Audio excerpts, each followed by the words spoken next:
You're watching a segment of The Splash, Greater West Bloomfield's news magazine show.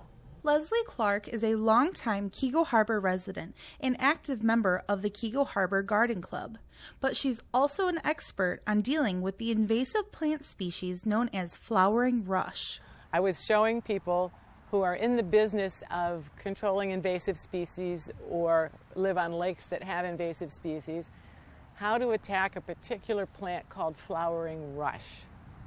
It's a really, really pretty pink flowering plant that blooms from June on, and it's an invasive from Europe and from Asia, and it's starting to take over. For years, Lesley has been ridding our lakes of invasive plants, such as Phragmites, but the species of flowering rush came as a challenge due to its startling growth rate and unfamiliarity with lakefront owners. Invasive species are a worldwide problem. As people are moving around the globe, we are bringing invasive plants and animals with us. Flowering rush, for example, has a very pretty flower. So you can still buy it in catalogs. It's still for sale.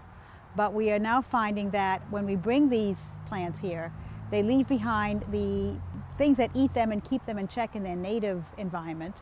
And so here they are growing unchecked. A common misconception is that flowering rush is just another plant on the lake. But Lesley explains it's not always the case. Well, those plants didn't evolve with our insects and birds and water life, so they don't provide the same services to those creatures that the native plants do.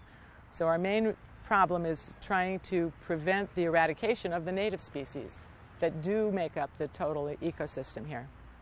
Lesley's knowledge on the subject has even brought those from outside of Keego wanting to learn how to address it. The most exciting thing to me was the dedication of the local folks in trying to get these problems treated. It's very difficult to get money to do invasive treatment, and garnering the support of local landowners is really critical to the process. And I think that these small-scale efforts can have a large impact on our overall solution to invasive species throughout Michigan.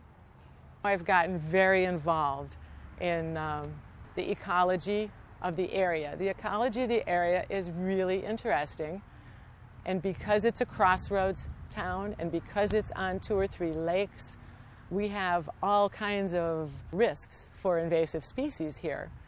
And so it pays to have somebody keeping an eye out and raising the alarm, and educating the neighbors is important. For The Splash, I'm Katie Wozniak. Thanks for watching a segment of The Splash. To catch the entire show or other segments, watch us on Comcast Channel 15 or AT&T Channel 99, or look us up online at thesplash.tv and listen to us on WBLD 89.3, the all-new Lakes FM.